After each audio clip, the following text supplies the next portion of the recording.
너무 속상해하지 마시길 바랍니다.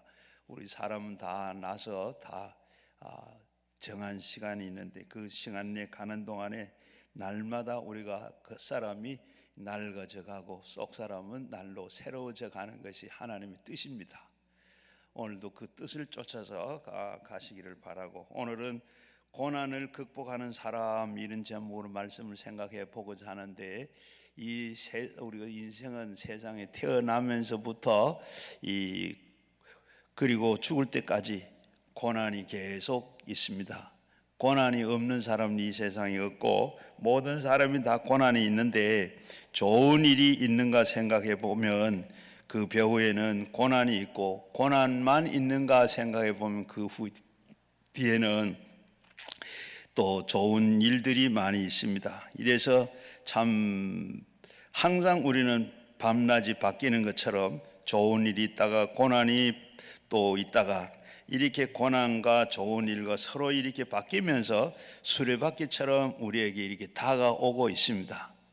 누구에게나 다 이 고난이 있고 환난이 다 있는데, 이 당할 때 어떤 태도를 취하느냐에 따라서 우리는 그 다가오는 그 고난이 걸림돌이 되기도 하고, 또 그 걸림돌이 되어서 거기에 걸려 넘어지는 때도 있고, 또 그러나 그것을 또 더 높은 곳으로 나가기 위한 디딤돌이 되기도 합니다. 그래서 똑같은 고난의 돌인데 부정적인 태도로 취하면 걸림돌이 되고, 그리고 우리가 긍정적으로 적인 자세로 취하면 이 디딤돌이 됩니다. 그래서 우리는 항상 고난을 당해 보지 않는 사람이 없는데, 우리가 살아오는 그 과정은 크고 작은 고난이 다 겪어보았습니다. 고난의 삶이 파멸을 시키는 일도 있고, 고난이 잘 이겨나가서 참 그로 인해서 큰 축복을 받는 사람들도 있습니다. 고난에 대한 우리의 태도는 첫째로 고난에 대한 인본주의적인 태도입니다. 고난에 대한 인본적인 태도인데, 이 사람은 하나님을 믿지 않는 사람입니다. 고난을 당했을 때 가지는 태도가, 아담 하와가 하나님 앞에서 하나님과 같이 되기 위해서 선악과를 따먹었습니다. 따먹었는데 하나님이 저와 똑같아, 홀로 하나님께서 자기만 선악과 먹으려고 하는데 나도 구별해서 이렇게 해봐야 되겠다, 동등하게 이 같음을 취하려고 선악과를 따먹은 아담 하와, 자기가 자기의 주인이 되는 사람입니다. 아무 사람도 누구의 말도 듣지 않습니다. 그냥 자기가 좋아하고, 그리고 좋고한 건 좋은 대로, 나쁜 건 나쁜 대로 자기가 다 결정을 합니다. 인간은, 바로 인간의 능력은 이 고난과 대결을 이겨도 상처투성이요, 또 지면 완전히 패가망신을 합니다. 무신론자, 하나님 믿지 않는 사람은 자기가 자기의 주인이 된 사람입니다. 이러한 사람은 자기의 능력으로 모든 일을 해결해 나가려고 그럽니다. 그러다가 패가망신을 당한 사람입니다. 고난은 자기의 이외에 타인에게 탓으로 다 돌립니다. 원망하고 불평하고 정죄하고 또 그를 따름인데, 내가 잘못해서 이런 일이 일어났다고 하지 않습니다. 모두가 다 남의 탓입니다. 하나님을 믿지 않고, 그리고 자기가 주인이 된 사람은 책임을 다른 사람에게 다 미룹니다. 왜 선악과를 따먹었느냐? 하나님이 지으신 하와로 따먹으라 해서 먹었습니다. 그리고 책임을 하나님에게, 하나님이 만들어준 하와에게 다 책임을 돌립니다. 하나님께 있고 하와에게 깨어서 내가 먹었습니다. 자기에게는 아무 잘못이 없습니다. 그리고 하와에게 왜 너는 선악과를 먹었느냐? 뱀이 나를 깨어서 내가 따먹었습니다. 자기의 책임을 지지 않습니다. 마음이 깨진 사람은 그와 다르게 자기를 돌아보고 그리고 회개하지만은, 그렇지 않은 사람은 다른 사람에게 다 책임을 다 돌려버리고 자기에게는 아무런 책임도 없고 문제가 없는 것 같습니다. 너 때문에 굉장한 힘든 말입니다. 너 때문에 그렇지. 우리는 이 고난을 다가올 때 이 고난 나 때문에 다가오지 않았다는 것을 우리는 살펴봐야 돼요. 그래서 잠언 16장 18절에 보면 교만은 패망의 선봉이요 거만은 마음의 넘어짐의 앞잡이라. 이렇게 자기의 아무 일도 하지 않았는데 상대방이 나빠서 그렇게 됐다고 하는 이 교만을 부리다가 보면 교만으로 말미암아 자기가 망하는 경우들이 많이 있습니다. 그리고 두 번째는 고난을 대처하는 낮은 신앙의 단계입니다. 고난이 왔을 때 바로 여기는 예수 믿고 구원받은 사람인데 고난이 왔을 때 이 대하는 태도가 낮은 이 신앙이 있고 높은 단계의 신앙이 있습니다. 고난에 대해서 낮은 단계의 신앙은 하나님 앞에서 고난을 해결하려고 하되 하나님께 맡기지를 않는 신앙입니다. 하나님 도와주세요. 그리고 모든 것은 다 내가 하겠습니다. 내가 해결하겠습니다. D.L. 무디가 자주 하는 이 얘기입니다. 이 얘기할 때마다 한 얘기라고 하는데, 이 무디는 키가 크고 신체가 건강하고 건장하다 그럽니다. 그런 사람이 바로 목사인데 딸내미를 데리고 얼음을 지치러 나갈 때 항상 이 아버지가 어린 딸을 손을 이렇게 잡아 꼭 가려고 그러면 아이는 그저 손을 뿌리고 아버지 내가 혼자 갈 수 있어. 그리고 손을 뿌린답니다. 그러면서 얼마 가다가 미끄러져 가지고 엉덩방아를 찍고 막 엉엉 운다 그래요. 그리고 또 아버지가 봐라 내가 잡아주면 그렇지 않을 텐데 네가 가다가 넘어졌잖아. 손 내. 그러면 겨우 내는 손가락 하나 이것만 잡아주면 돼. 아버지 큰 손으로 손가락을 잡고 간데 잡으면 얼마나 잡히겠어요. 좀 몇 걸음 걸어가다 또 미끄러지면 그러면 손가락이 쑥 빠져가지고 또 자빠지면서 엉덩방아를 찍고 또 막 울어버렸는데, 그렇게 아버지가 야 봐라 내가 잡아주면 미끄러지지도 않고 빠지지도 않을 텐데, 그때서 이제 손을 내밀어서 아버지가 손만 잡는 게 아니라 아버지는 그냥 아이를 다 싸고 얼음판을 걷는다 그럽니다. 하나님이 이 고난에서 나를 붙들어 주시고 지켜 주십시오. 기도는 하면서 하나님께 맡기질 않아. 우리의 모습이 그런지 아닌지 모르겠습니다. 우리가 교회에 와서 기도하고 기도원에 와서 기도하고 가면서 기도는 했는데 하나님 앞에 맡기지도 안 하고, 기도하고는 또 나갈 때는 어때요? 다시 그것을 다 주워가지고 머리에 이고 어깨에 메고 다 떠나지 않습니까? 그래서 여전히 우리는 기도는 했는데, 기도원 갔다 왔는데 아무것도 해결되지 아니하고 또 어떻습니까? 그대로 그렇구나. 또 나와서 기도한다고 기도하고, 그리고 그게 아니라 우리가 기도할 때는 어떻게 해요? 하나님 한번 기도하면 하나님께서 내 기도를 들으시고 하나님께서 그대로 행하신다. 우리가 하나님 앞에 기도하는 것은 하나님 앞에 다 맡기는 겁니다. 그저 내가 가지고 있는 이걸 내가 근심과 걱정과 염려와 내가 하는 기도 제목 전부 다 내가 기도하면 그 다음부터 내게 아니라 하나님 앞에 갔어요. 이제 가서 하나님께서 그걸 해결하시는 거예요. 어떻게 하시는지. 우리가 그렇게 돼야 되는데, 그리고 그러면 내게 떠나고 내가 걱정, 근심, 모든 기도 제목들이 다 떠났는데 그 다음 하나님이 그걸 가지고 다 해결하시고 하시지 나에게는 다 떠나버렸어요. 오늘 우리가 이런 사람, 아까 앞에서 얘기한 대로 하나님 앞 맡기질 않아. 완전 이 무디의 딸이 맡겼으면 몸을 다 맡겨, 손가락 요 하나 맡기가 그게 아니라 우리는 통째로 전부 다를 전심으로 하나님 앞에 모든 것을 맡기고 기도해야 됩니다. 모세가 40년 동안 미디안 광야에서 신앙적으로 시련을 겪고 깨졌습니다.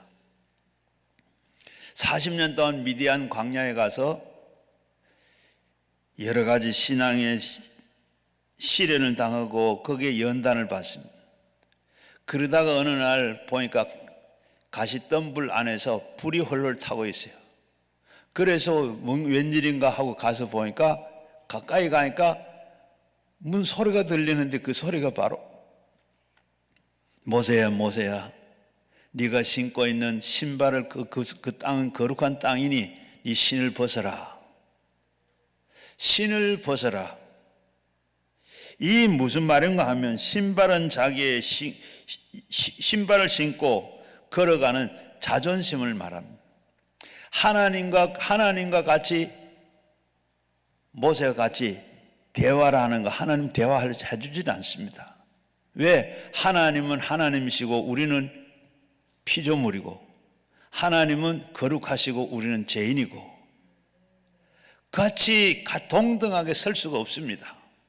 그래서 신발을 벗어라. 자기 신발을 신고는 하나님과 동등하게 대화할 상대가 못 됩니다. 하나님은 그래서 신발을 벗어라. 벗고 신발을 던지니까 어떻게 되세요? 이스라엘 백성들은 아들은 신발을 신으나 종들은 신발을 벗깁니다. 지금 이 신발을 벗어 던지고 나니까 자기의 모든 이 주권을 던지는 겁니다. 모세가 이렇게 신발을 벗어 던지고 나니까 하나님께서 그를 바로 인정하고 하나님은 바로 주인이 되어서 모세를 이끌어서 이스라엘 백성들을 인도하게 만들었습니다. 그리고 이 모세가 하나님의 앞에서 신발을 벗어 던졌을 때 그가 하나님 이스라엘 백성들을 인도할 수 있는 사람으로 인정하고 그를 내보내신 겁니다. 여리고 평지에서 여호수아를 만났을 때 이 한 장군이 여리고 성에 바로 거기에 장군이 칼을 들고 서 있습니다. 그래서 여호수아는 당신은 우리의 원수 편입니까? 우리 편입니까? 그러니까 이 장군이 말하기로 나는 편들러 온 사람이 아니고 하나님 보좌에서 파송된 하나님의 장군이다. 그러면서 네 신고 있는 신발을 벗어라. 하나님의 군대 장관이 와서 여호수아의 신발을 벗고 자기의 주권을 내놓았을 때 여리고 성이 무너질 것을 정치적으로 군사적으로 이 얘기를 다 방법을 말씀해 줬다고 그럽니다. 여러분 하나님은 여러분에게 전체의 모든 것을 맡기지 아니하시면 하나님은 전체를 내가 감당하기를 하나님 원하십니다. 그저 반 맡기고 반쯤을 안 맡기고 엉거주춤하는 그런 자세를 하나님 원하지 아니하시고 차든지 덥든지 하라고 그랬습니다. 오늘 우리는 여러분이 와서 말씀하시는 것은 여러분이 기도하면 신발을 벗어라고 말씀하시고 내 주체성과 내 중심의 생각을 다 벗어버리고 내게 맡기라. 살든지 죽든지 흥하든지 망하든지 성하든지 세하든지 하나님 앞에 모든 걸 다 내맡기라. 우리가 기도할 때 조금 더 우리는 그 하나님을 알고 온전히 하나님 앞에 모든 것을 내맡겨야 돼요. 내가 그렇지 않고는 하나님이 내가 할 테니 와서 도와주십시오. 기도만 하고 우리가 맡기지 않아야 할 때 하나님은 보좌관을 하려고 하지 않습니다. 내 마음대로 다 해라. 내가 네가 다 깨져서 그리고 내가 필요할 때 내가 모든 걸 다 내 맡길 때 그때 내가 와서 하겠다. 신발을 던져 버리고 그러고 난 다음에 하나님께서 반드시 하나님께서 도와주실 줄로 믿습니다. 그리고 세 번째는 고난을 극복하는 높은 신앙의 단계입니다. 높은 신앙의 단계. 어떤 게 계세요? 고난을 극복하는 높은 신앙의 단계를 우리가 배워야 됩니다. 그것은 하나님의 삶의 주인을 섬기고 모든 고난이 올 때 내 인생에 하나님께서 내게 다 내가 맡겨버릴 때 하나님께서 책임지시고 하나님께서 나를 위해서 일하신 하나님이십니다. 평안할 때는 우리가 아멘 하기가 참 쉬워요.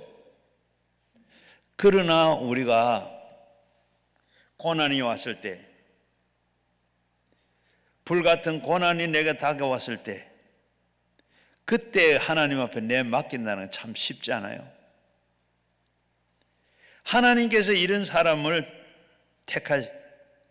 택하지를 않고 하나님을 이끌 때 내 맡기는 사람. 모세가 200만 이스라엘 백성들을 애굽에서 데리고 나왔습니다. 가나안을 향해서 가는데 제일 첫 번째 얼마 가지 않아서 홍해를 만납니다. 지금 이스라엘 백성들을 바로 데리고 나가 얼마 가지 않았는데 이 홍해 앞에 섰어요. 군대도 없습니다. 무기도 없습니다. 배도 없습니다. 참 빈손입니다. 전적으로 하나님께 맡기느냐 아니면 돌아서서 애굽에게 손을 들고 항복을 하느냐 기로에 섰습니다. 백성들은 모세야 지금 우리가 이대로 있으면 다 몰락한다. 빨리 돌아서서 우리가 항복하는 것이 살 길이다. 그런데 모세는 어떻게 하셨어요? 하나님을 바라봤습니다. 아무것도 없지만 하나님밖에 없습니다. 하나님 어떻게 해야 되느냐? 기도하고 하나님을 바라봤는데 하나님께서 뭐라 그래요? 이제는 애굽의 군대는 애굽 사람들은 다시는 보지 못할 것이다. 내가 싸워주겠다. 하나님께서 그렇게 하시고 모세에게 어떻게 해요? 모세는 자기의 자존심도 다 벗어버리고 완전히 지혜와 총명과 모략과 지식과 모든 재능을 다 하나님 앞에 다 하나님을 바라보며 하나님 앞에 모든 것을 의지했습니다. 그러니까 하나님께서 어떻게 하세요? 홍해가 갈라지게 시작하더니 홍해가 갈라졌습니다. 이스라엘 백성들은 전부 다가 홍해를 육지처럼 다 건너갔습니다. 그런데 그 뒤에 따라오던 애굽의 군대가 홍해 가운데 들었을 때 물벽이 됐던 물벽이 다 무너지면서 이들은 다 수장시키고 내가 이제는 다시는 보지 않겠다. 다시는 보지 않도록 이렇게 만들어 주었습니다. 우리도 기도할 때 마음에 죽을 각오를 해야 됩니다. 이런 각오를 가지고 주님 하나님 앞에 모든 것을 내맡길 때 그렇게 기도할 때 그 마음 그 믿음으로 우리가 기도하면 하나님께서 응답하시고 해결해 주시는 줄로 믿습니다. 히브리서 2장 18절 말씀에 보면 이 시험을 받아서 고난을 당하였은즉 시험 받은 자들은 능히 도우실 수가 있느니라.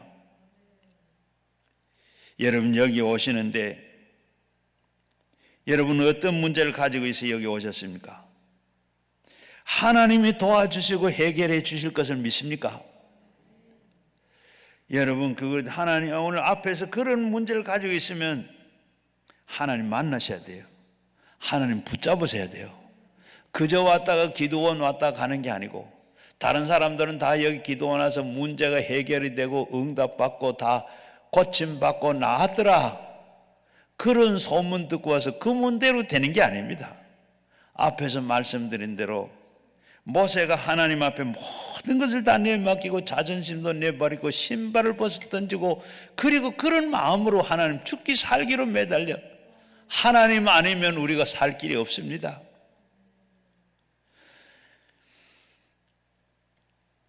예수님께서 할 수만 있거든 이 잔을 옮길 수 없겠습니까? 얼마나 힘들었으면 잔을 옮겨달라고 했겠어요. 그런데 하나님께서는 그 기도를 거절했습니다. 할 수 없이 예수님은 잔을 받아 마셨습니다.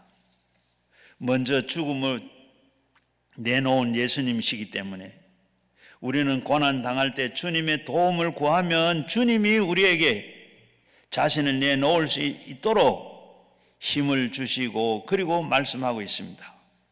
베드로전서 4장 19절에 보게 되면 하나님의 뜻대로 고난받는 자들은 또한 선을 행한 가운데서 그 영혼이 미쁘시고 창조주가 주께 의탁을 해라. 자기의 선한 일을 선택하고 도모하면서도 생명을 하나님께 맡겨라. 하나님께서 영혼을 책임져 주신다는 말씀입니다. 시편 55편 22절에도 보면 내 짐을 여호와께 맡기라. 맡기는 것은 전적으로 내가 맡아준다는 말씀입니다. 내 짐을 여호와께 맡기라. 그리하면 너를 붙들고 의인의 요동함을 영원히 허락지 아니하시리로다. 하나님은 우리가 맡은 것을 책임져 주신 하나님입니다. 우리의 모든 것을 맡은 것은 하나님께서 책임져 주시는 게 많습니다. 하나님 일단 맡기면 하나님께서 책임져 주십니다. 다니엘이 바벨론 포로로 잡혀갔습니다. 그렇게 갔는데 이 다니엘은 총리가 됐습니다. 얼마나 본국에 그 정적들이 많은지. 다니엘을 죽이려고 다 조사를 하고 흠을 찾았는데 찾을 게 하나도 없어요. 흠이 하나도 없어서 그 다음에 다니엘을 할 수 있는 거 하나, 지금 우상을 만들어 놔놓고 왕에게 다른 신에게 절을 하든지 또 다른 신에게 기도하는 사람은 사자굴에 넣도록 이렇게 법을 만들었어요. 그렇게 만드니까 이 다리오 왕 그것도 모르고 좋다 하고 도장을 찍었어요. 그런데 이 다니엘은 하루에 3번씩 본국 예루살렘을 향해서 시간을 정해놔놓고 기도하는 사람이야. 창문을 열어놓고 기도하는 거. 다니엘은 그걸 그렇게 법이 만들어진 거 알면서도, 사자굴 속에 들어갈 것을 알면서도 자기가 하던 대로 여전히 하나님은 살아계시고 하나님 앞에 기도하는 일은 안 할 수가 없어. 그래서 자기는 사자굴 속에 들어갈 것을 알면서도 기도를 했습니다. 하다가 딱 걸렸어요. 우리가 다 다른 신에게는 다른 기도도 하지 말고 절도 하지 말라 그러는데 다니엘은 믿는 그 하나님을 향해서 하루에 3번씩 창문을 열어놓고 기도합니다. 잡아왔습니다. 아, 나는 그것도 몰랐네. 그리고 어떻게 도장을 찍은 법이 그러니까 사랑하는 아들 참 믿고 생각했던 그 다니엘이지만은 그 다니엘을 어쩔 수 없이 사자굴 속에 집어넣게 됐어요. 사자굴 속에 집어넣는데 어떻게 됐습니까? 밤새도록 다리오 왕은 저 사자가 다 잡아먹었겠지. 어찌하냐 하고 아침에 가서 보니까 어떻게 사자가 손도 안 댔어요. 그 날카로운 이빨도 발톱도 쓰지도 못하고 다니엘은 오늘 저녁에 잘 잤습니다. 정말로 네가 믿는 하나님은 정말로 살아있는 하나님이다. 그 하나님 나도 믿겠다.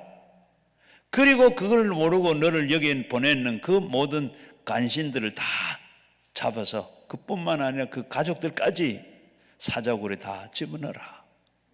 다니엘은 사자들이 손도 못 대고 그랬는데 집어넣자마자 어떻게 됐어요? 완전히 다 뼈도 남기지 않아 다 잡아먹었더라. 그뿐만 아니죠. 다니엘의 세 친구들도 마찬가지입니다. 풀무불 속에 그들은 들어갔는데 평소보다 7배나 더 불을 더 많이 뗐는데 다리오 왕이 가서 보니까 그 안에 3사람이 들어갔는데 4사람이 들어있어요. 저 한 사람은 누구냐? 바로 그들이 믿는 예수님이십니다.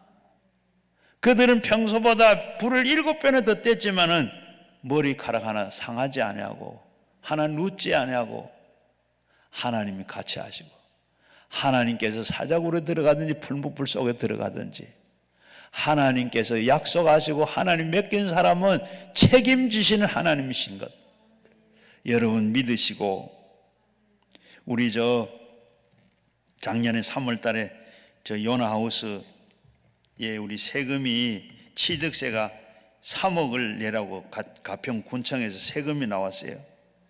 2016년도에 요나하우스를 짓고 그때 이제 건물을 짓든지 취득을 하든지 하면 취득세가 다 내는 게 법이 취득세예요. 법인데 그때는 우리 요나하우스가 이 기도원 중에 있는 시설물이라 그러면서 하나로 봤어요.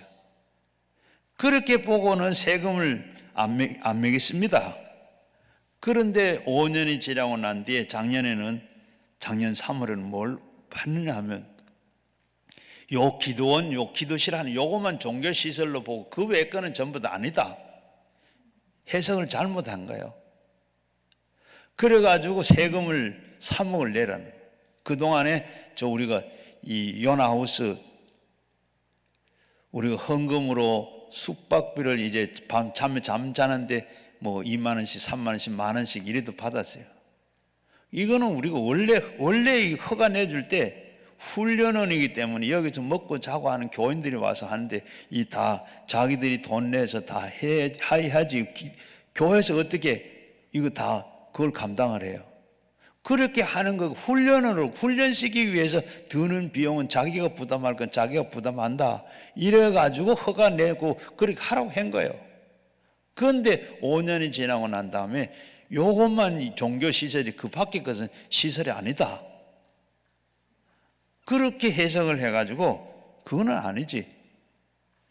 그래서 우리 회계사를 불러가지고 다 우리 들어온 거 나간 거 이거 다 하니까 얼마 적자가 많이 나요. 그래가지고 우리 가평군청에 그 세금 심의위원회가 있는데 거기다가 냈어요. 그러니까 자기들끼리가 같은 군청에 있는 기관이니까 뭐 하나만 하죠. 기각됐어요. 그래서 제가 그걸 가지고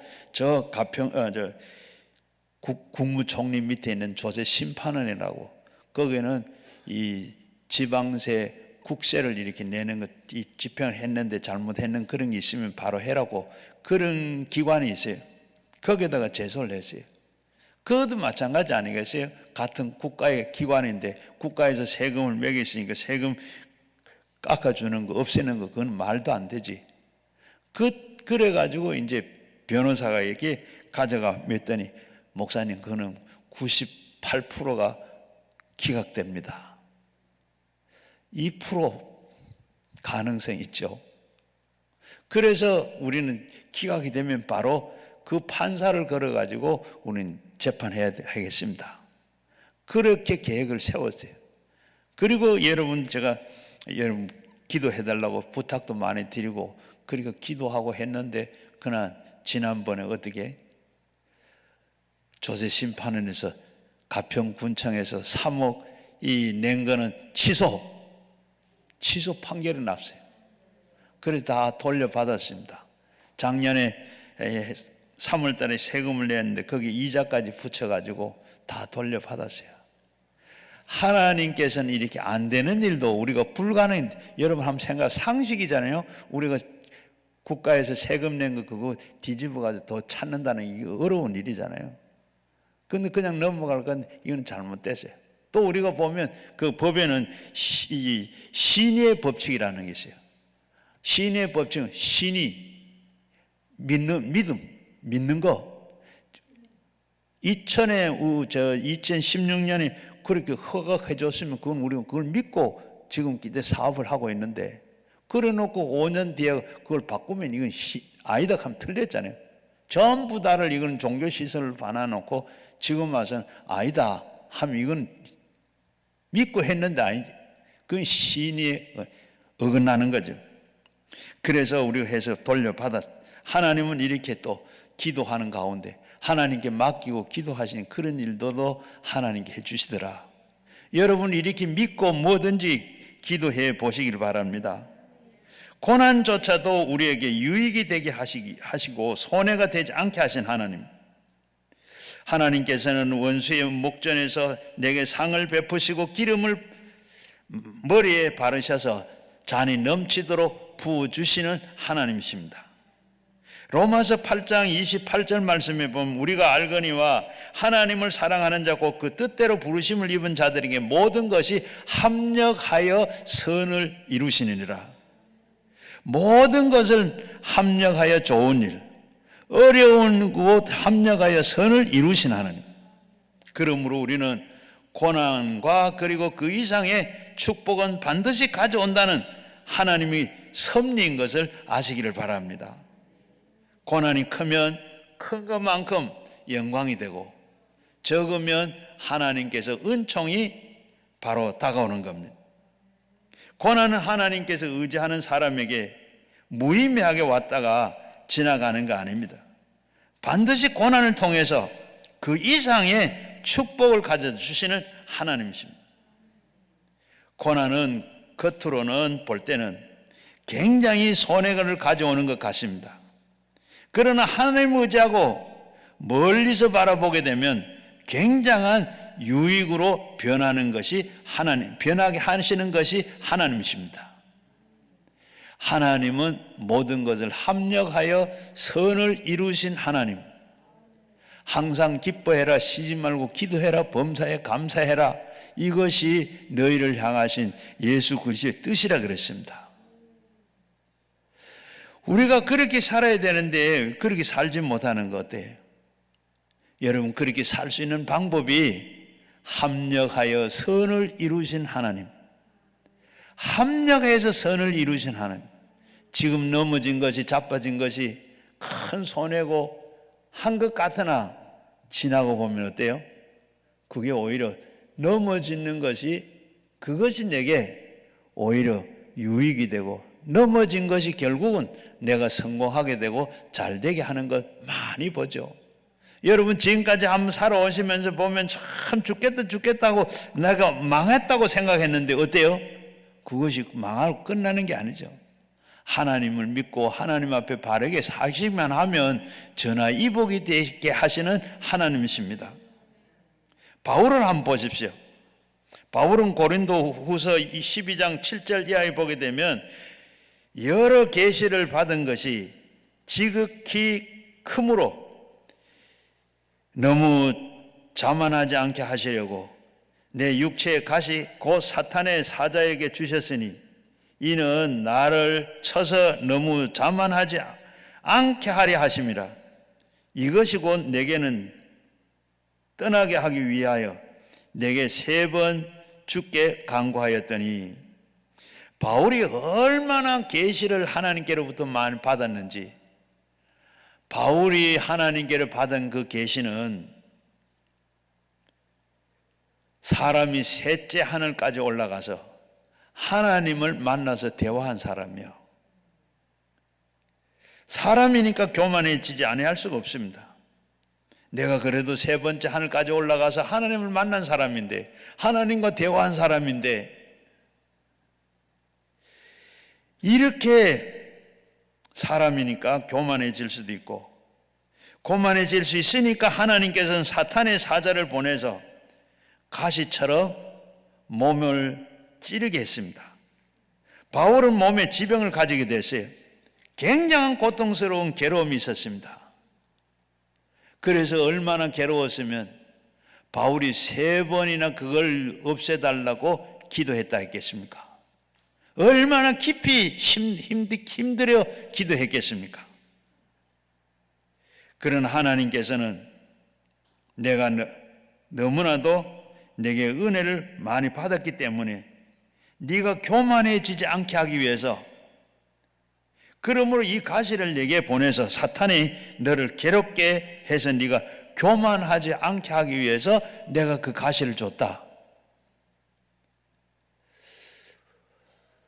우리가 기도하면 하나님께서 내가 딸깍딸깍 이렇게 해주는 게, 하나님께서 우리의 본 날 생각해서 응답하시고 축복하신 하나님. 그래 사도 바울은 그걸 알고 어떻게 해요? 나에게 이르시기를 내 은혜가 내게 족하도다. 이는 내 능력이 약한 데서 온전해짐을 하려 하심이라. 그러므로 도리어 크게 기뻐함으로 나의 여러 약한 것에서 대하여 자랑하리니 이는 그리스도의 능력이 내게 머무르게 하려 함이라. 바로 내가 가시를 빼게 해달라고 하나님 앞에 3번 기도했는데 하나님은 들으시지 아니하더라. 왜? 내가 너무 계시가 너무 받았고 받은 은혜가 너무 큰데 내가 자만하고 교만하고 그렇게 될까 봐 내가 너에게 그렇게 하지 못하도록 네게 가시를 줬다. 그러면서 그걸 알고 그는 어떻게, 바울은 참 오히려 고맙게 느꼈다고 했습니다. 여러분, 어려운 고난이 다가온다면 반드시 고난을 여러분에게 괴로움을 주시는 것만 아니라 여러분의 길을 가르쳐 주시기도 하십니다. 무슨 길을? 주님은 바로 금식해라, 기도원을 가라. 우리가 편안할 때 오신 분도 계시지만 기도는 잘 안 오시죠? 금식 안 하시죠? 하나님께서 길을 가르쳐줘. 기도해라, 금식 기도원에 가라, 기도원에 가서 금식 기도해라.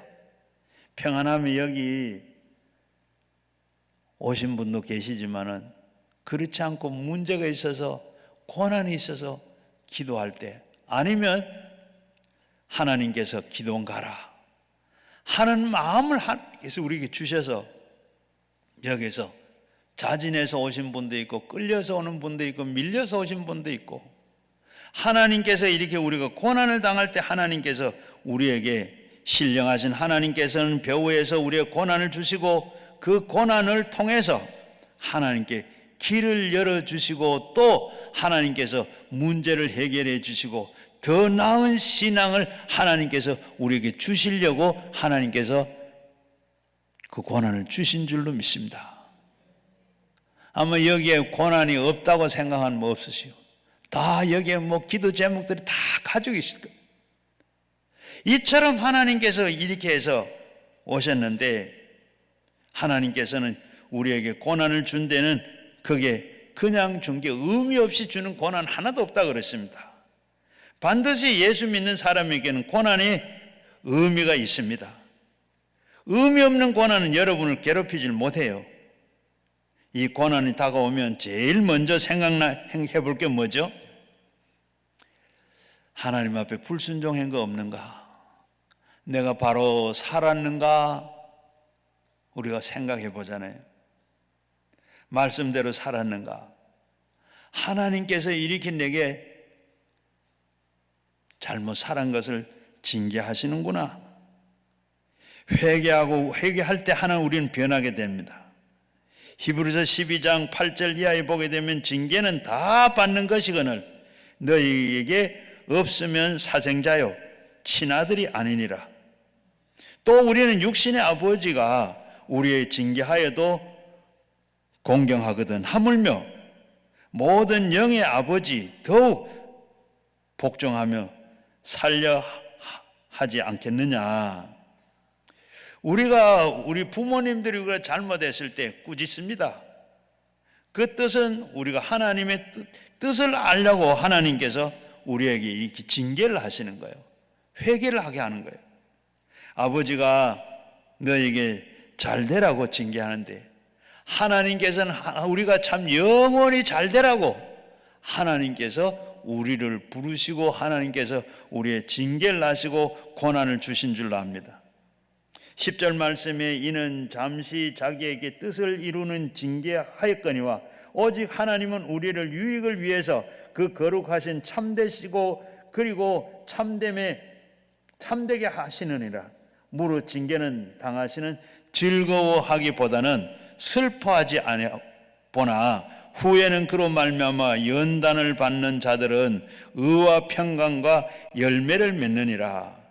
하나님께서는 훗날에 우리가 의롭게 하실 뿐만 아니라 평강의 열매를 우리가 맺도록, 그리고 사람 되라고 인격적으로 존경하는 사람이 되기 위해서 일체에 우리를 하나님께서 때리고 몽둥이로 징계를 할 때가 있습니다. 징계는 우리에게는 통해서 회개와 그리고 변화를 받기 위해서 주시는 징계라는 겁니다. 징계를 안 받는 사람이 없어요.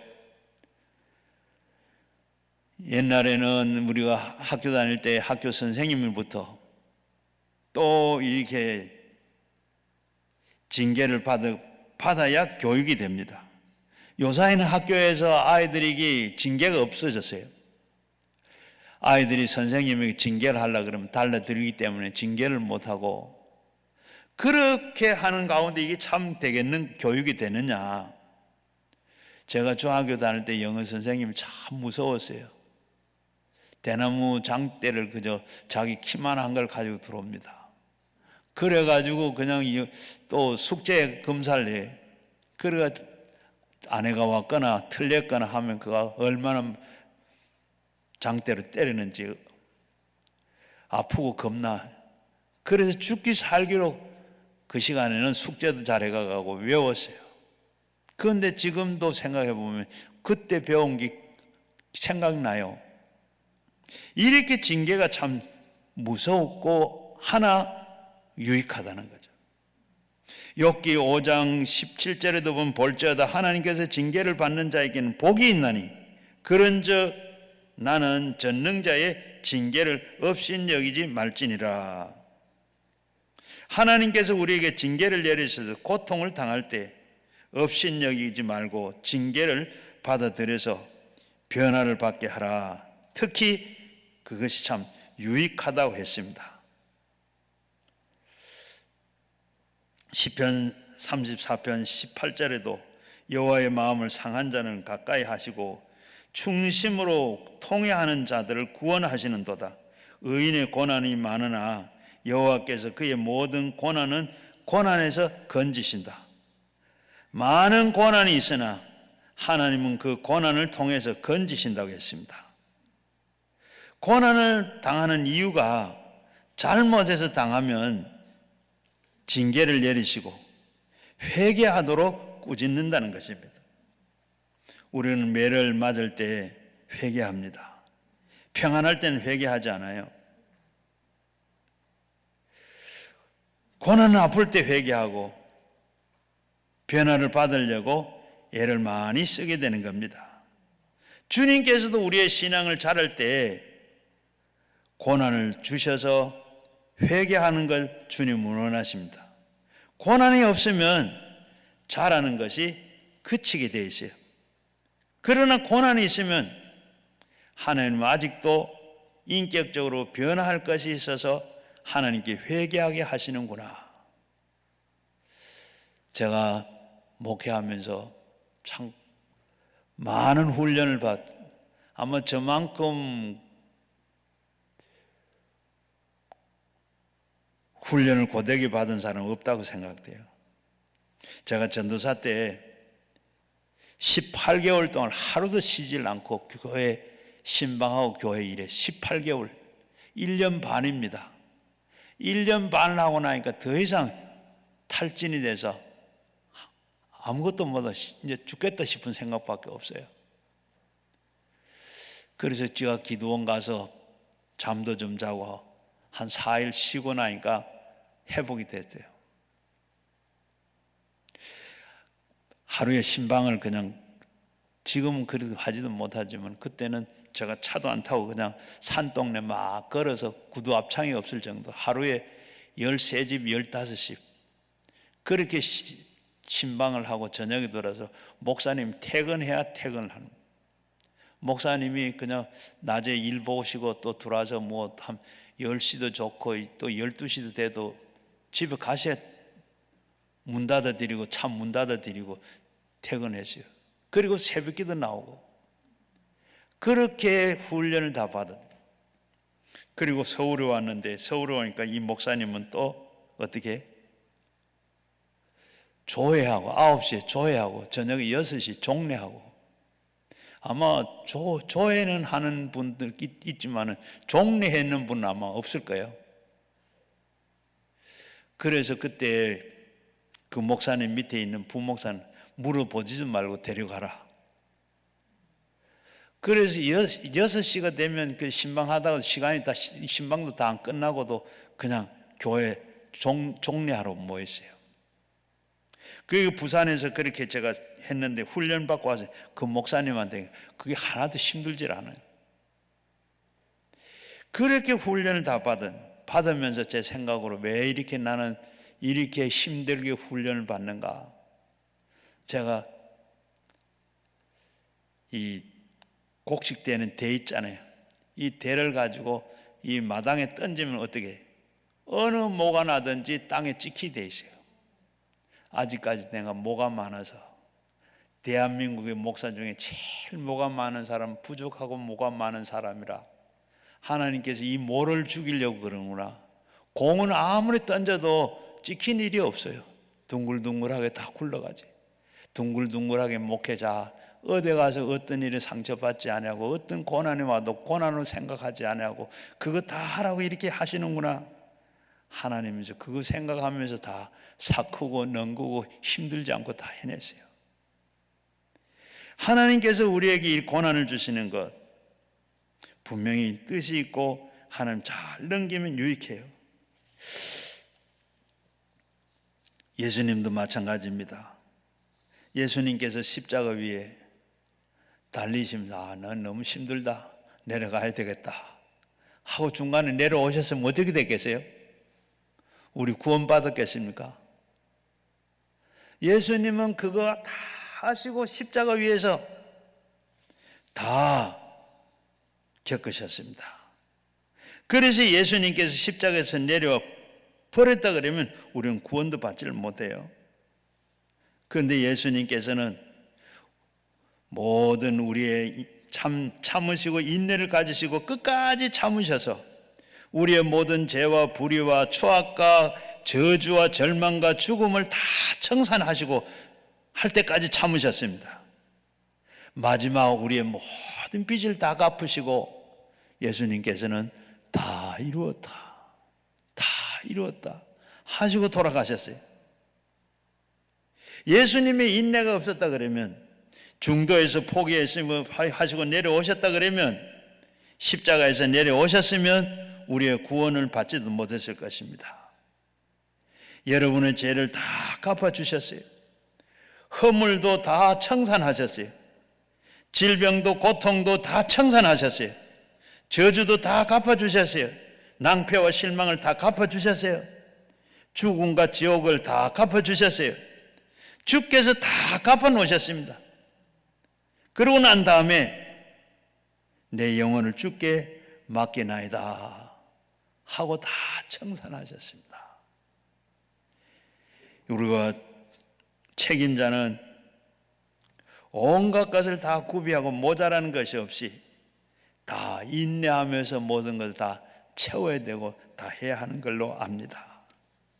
로마서 5장 3절 이하에 보게 되면 다만 이른뿐만 아니라 우리는 환난 중에 즐거워하거나 이는 환난은 곧 인내를, 인내는 연단을, 연단은 소망을 이루는 줄로 알미라고 했습니다.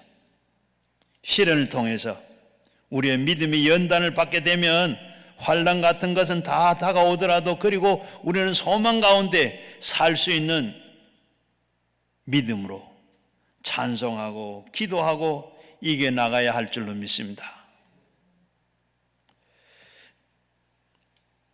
그래서 우리는 참 신앙생활해 가면서 연단을 받으면서 많은 은구슬, 금구슬, 영적인 군구슬, 보배를 우리가 많이 맺어 나가야 할 줄로 믿습니다. 여러분, 진주 양식장 가보셨어요? 진주 양식장. 보석 중에 진주가 있죠. 그 진주는 광석물이 아니고 이 생명체가 만들어낸 보석입니다. 그래서 보면 다른 거는 이런 무거운데 진주는 가볍죠.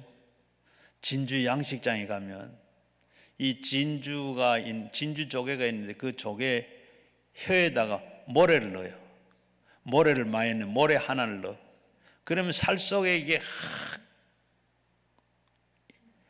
모래가 들어가서 어떻게 했어요? 거꾸럽고 이 혀를 파고 들어요. 그러니까 이 아프니까 어떻게 자연적으로 몸에서 이 액이 나와요. 물질이 나와서 이걸 모래를 잡고 쌉니다. 아프니까 또 내고 또 싸고 또 내고 싸고 해서 이게 다 나중에는 둥그렇게 점점 커져가요.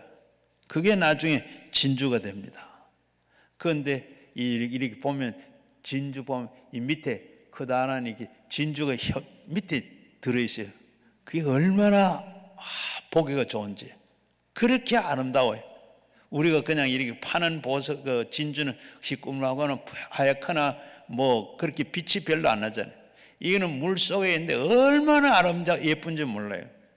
참 그걸 보면 그때는 남자인 저도 목석 같은 저도 그걸 보면 이쁘다 귀하다 좋다 하나 갖고 싶어요. 오늘 우리 신앙이 하나님 볼 때 진주 조개가 진주가 물고 있는 것처럼 하나님께서 그렇게 아름다운 신앙, 하나님 앞에 충성하고 봉사하는 것, 하나님 나도 하나 가졌으면 좋겠다, 내가 가져겠다, 하나님께서 그렇게 쓰시고 생각하는 여러분 되시기를 주의 이름으로 축원합니다.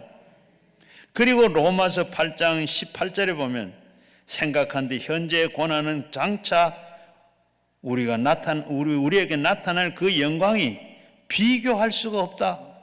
지금 내가 고난을 당하고 내가 어려움 당하고 이 하는 것, 내가 예수 안에서 하는 것, 장차 그것이 얼마나 내가 받을 그 영광을 비하면 비교할 수 없다. 옛날에는 좋게 비교할 수가 없다. 비교할래 할 수가 없다는 것. 그런데 우리는 고난을 잘 이겨나가는 여러분 되셔야 되겠습니다. 록펠러 이 얘기가 많은데 록펠러는 참 가난하게 태어나서 엄마의 참 좋은 신앙을 물려받아서 신앙으로 성공한 사람인데 그가 돈이 없어서 돈 벌려고 애를 많이 쓰고 실패도 많이 하고 죽을까지 됐어요. 그런데 그가 얼마나 돈을 많이 가졌는가 하면 지금은 세계에서 제일 많이 당대에 제일 갑부였어요. 얼마가 부자였는가 하면 그 당시에 이 11조만 관리하는 직원이 40명이라 그랬어요. 40명의 직원이 자기 록펠러의 그 11조 관리하는 사람이 40명이라 그러는 얼마나 부자인 걸 짐작해 가죠. 지금 현재 제일 부자는 빌 게이츠죠. 그런데 록펠러는 빌 게이츠의 록펠러는 반밖에 안 된다 그래요. 반밖에 안 되는데 지금 물가로 따져보면 이건 비교가 할 수가 없습니다. 당대의 최고의 부자예요. 지금도 그렇게 계산하면 아마 최고가 아니겠는가 생각되는데 그렇게 많은 이 부자 록펠러가 50에 모르는 병이 들었어요.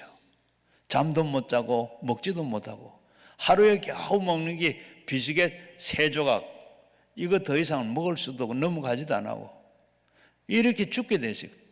얼마 있다가 죽는다. 이 사형 선고를 받고 난 다음에 참 한심하잖아요. 그렇게 돈 벌려고 돈 모으려고 해놓고 모았는데 11조 관리하는 사람이 40명이 그 정도로 된 이거 어떻게 돼? 기가 차죠. 생각하면 더 잠도 더 안 오고. 그래서 이제 그래도 신앙 참 좋았는데 하나님 앞에 기도도 많이 했어요. 회개하고 하나님 앞에 기도하고 하는데, 그런데 마음에 어떤 생각이 들어노? 여태까지 내가 버는 데만, 내가 모으는 데만, 가지는 데만 내가 다 신경 쓰고 다 했는데, 하나님 앞에 11조는 다 드리고 다 했는데, 또 뭐 그렇다고 해서 어머니 기념교회를 지어주는데, 저 마네탄에 가면 그 뭡니까? 리버사이드 처치, 세계적으로 유명한, 뭐 가보면 완전히 교회가 하나 완전히 동네입니다. 그런 교회를 짓는데, 그리고 그렇게 했는데도 교회도 짓고 좋은 일을 많이 해야 되겠다. 그러면서 교회를 짓기 시작했는데, 교회를 전국에 470개나 짓다 그래요. 아마 그 더 이상도 했을 거예요. 그런데 그냥 뭐 우리처럼 이렇게 벽돌로 짓고 뭐 이런 게 아니고 최고의 이 자재, 파이프 올간까지 이렇게 크나 적으나 예배당을 그렇게 많아요. 그렇게 짓고 학교를 많이 지었어요. 시카고에 가면 시카고 대학을 부터 해서 5개 종합대학이 있어요.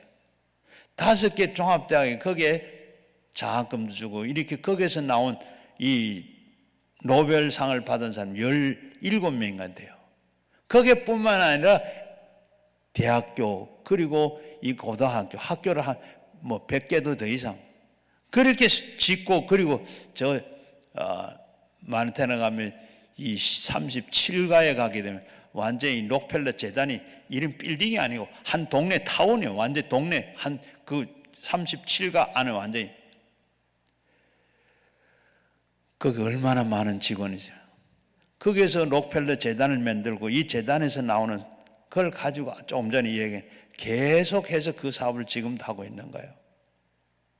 이렇게 하니까 어떻게 원인도 모르던 그런 병이, 그런 고난이 왔는데, 그 일을 하다가 보니까 남을 주고 돕고 이렇게 불쌍한 사람, 록펠러 재단은 이 어려운 사람, 세계적으로 어려운 사람들, 뉴욕에는 수도 세도 그 사람 다 내줬어요.